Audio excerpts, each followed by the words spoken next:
Hello racers, and welcome to today's video. Today we are going to have a review of the Reedy Sonic 17.5 fixed timing motor. I'll try to make this video here pretty quick. This is a brand new motor in box, has not yet been tested, and we'll open it up and put it right onto the motor analyzer so you can see. Now these fixed timing motors, the guarantee on the box is that they will have 45 degrees of timing. Other than that, it just says high strength rotor, CNC machined lightweight cans, solder tabs, dual precision bearings. On the back here there's just some weight, 175 grams. So other than that, standard motor, Reedy Sonic 540 fixed timing. 17.5. Let's open it up and take a look and see what you get in the box here. So they're factory sealed with a little plastic sticker. I'll just open up the sticker, see what we get. So in the box, little instruction card. Again, repeating the 45 degrees timing.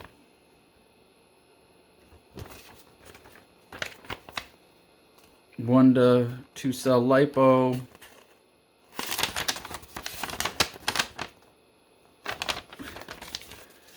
And all the such about that. Also in the box, we get the motor.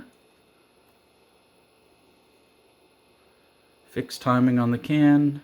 Single sensor. Brand new, unsoldered. And also we get a nice ribbon cable for the sensor. So let's see what we get out of this on the motor analyzer right out of the box. Now I've owned several of these. I have a little bit of an expectation, but let's see what we get. So easy to plug in the sensor port. Let's get organized with wire. So Reedy 17.5 fixed timing motor.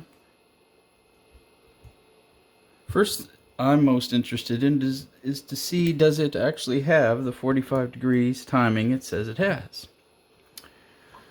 Hopefully you can see.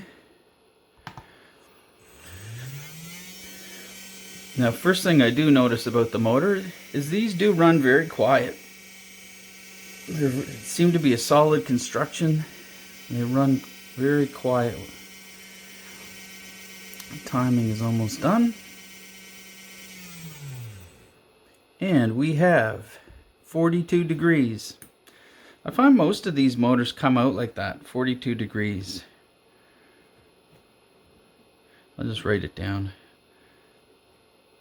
So, and what we also notice is that we have 40 degrees on phase A, 44 in the middle. So this board, sensor board,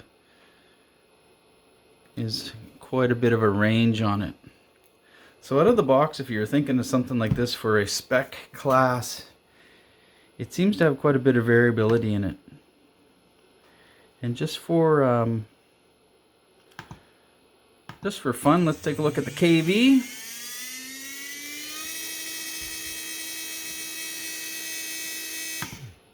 Okay, so for you 6 amp guys, you'll be a little disappointed because it out of the box it runs at 2.4 amp.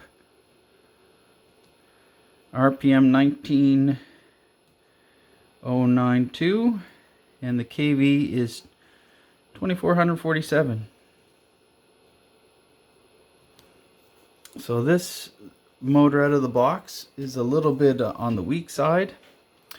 It does have quite a bit of RPM, so that indicates to me that this rotor would be a high RPM rotor.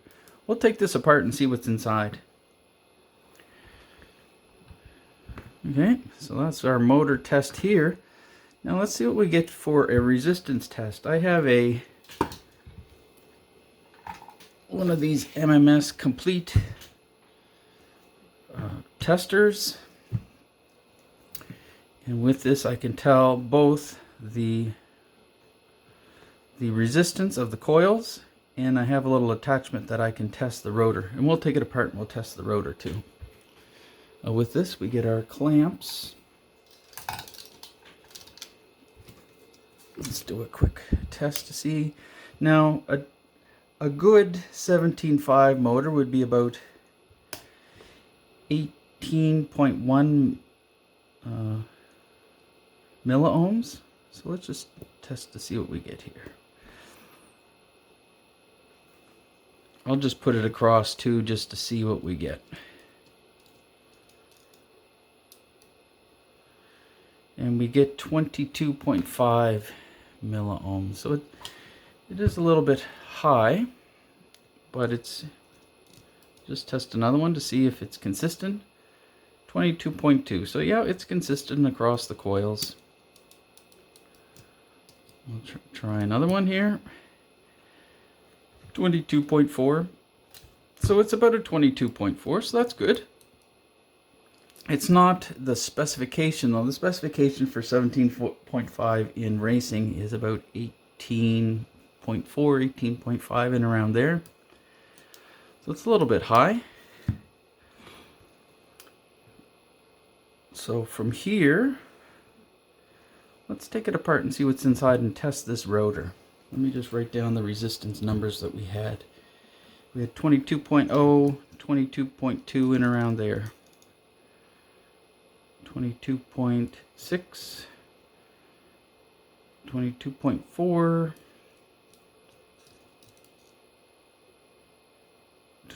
22.3.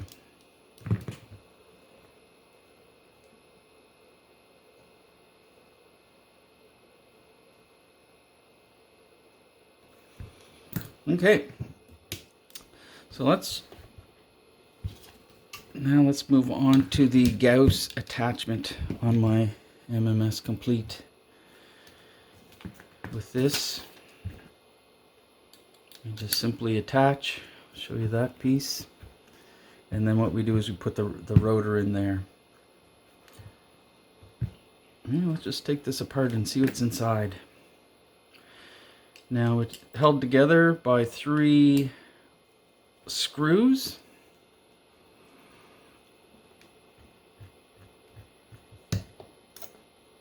Now these feel like steel screws. We'll test that when we get the magnet out to see. So far we know that this is a 2400 kV motor. About 2.5 amps approximately. Timing is a little bit disappointing at 42 degrees where they say on the box to expect 45. Let's see how they have this all shimmed and such inside. Let's put the screws aside for now. So let's pull the end bell off. So there's the sensor end. There was no shims that fell out, so we have the sensor end. On the front side, we did have a couple of large shims that came out of the front. Just kind of put them in order here so we can see them.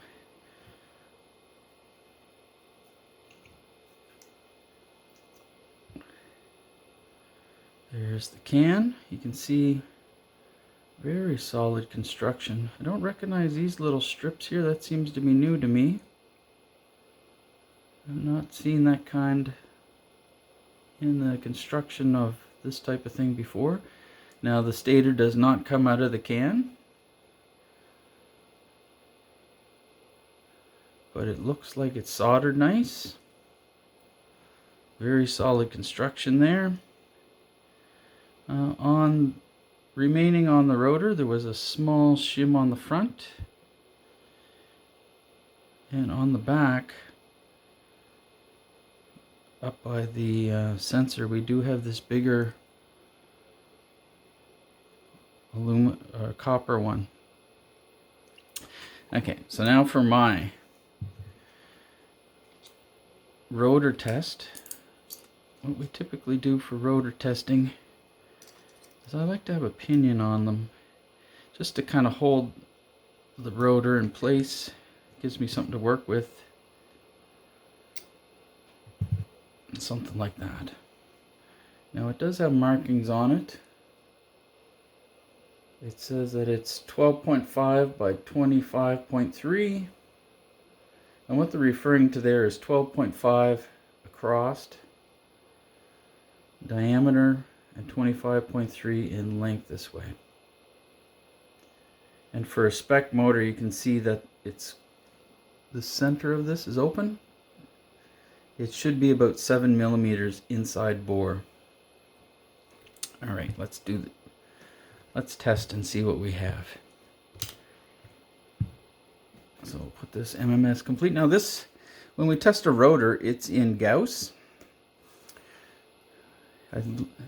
This will show milligauss. So it says remove rotor, push the RMS button. And what we do is we center it or zero it.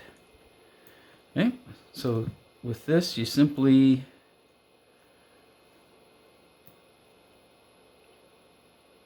put the rotor in. You can see immediately it's about a 1400. I'm expecting to get a high RPM rotor. We would expect to see about 1500. That's what I'm looking for here.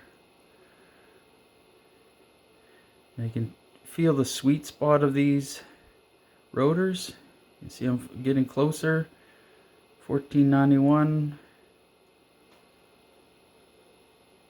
1486.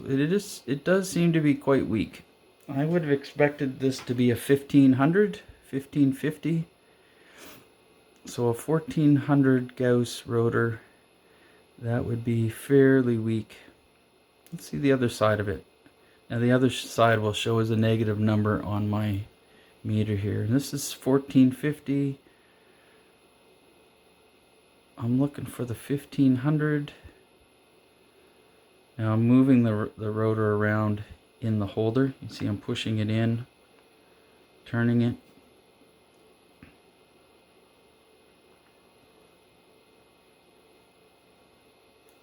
Looking for that 1500.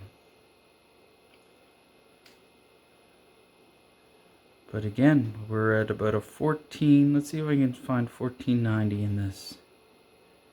1481.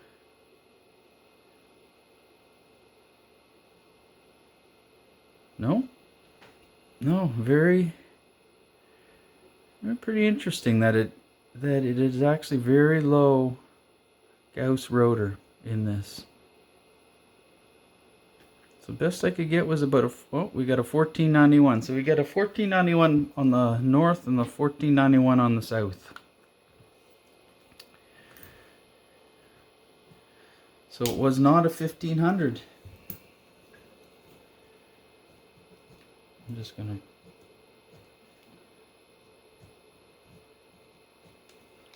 okay, so in review, in our Sonic 17.5 motor, fresh from the box,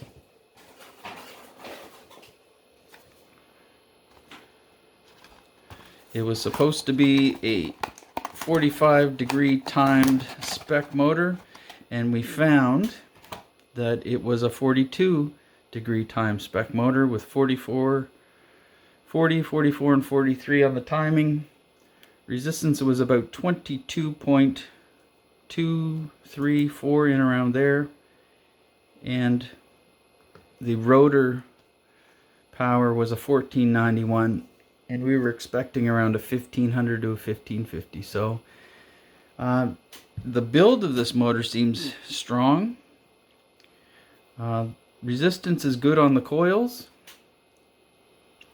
but I was disappointed with the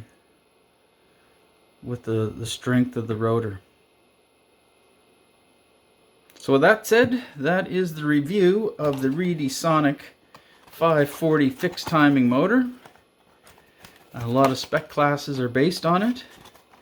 If you have a spec class based on it, what I would do is when you loosen the screws of your motor, I would give it a little bit of a, you can almost twist them in with the screws in them to give yourself a bit more timing. They do lock in place, but there is a bit of a play that they can move even in the locking part. And probably that when it was assembled, they didn't give it enough timing, and that's why we saw the 42 degrees. So that is the review of this motor. If you do have ideas for other motors that you'd like to see tested, please put a comment below and say what brand that you'd like, and I can run it through the MMS Complete tester, check the Gauss of the rotor, look at the resistance, and we'll run it on the SkyRC motor analyzer. Thanks for watching.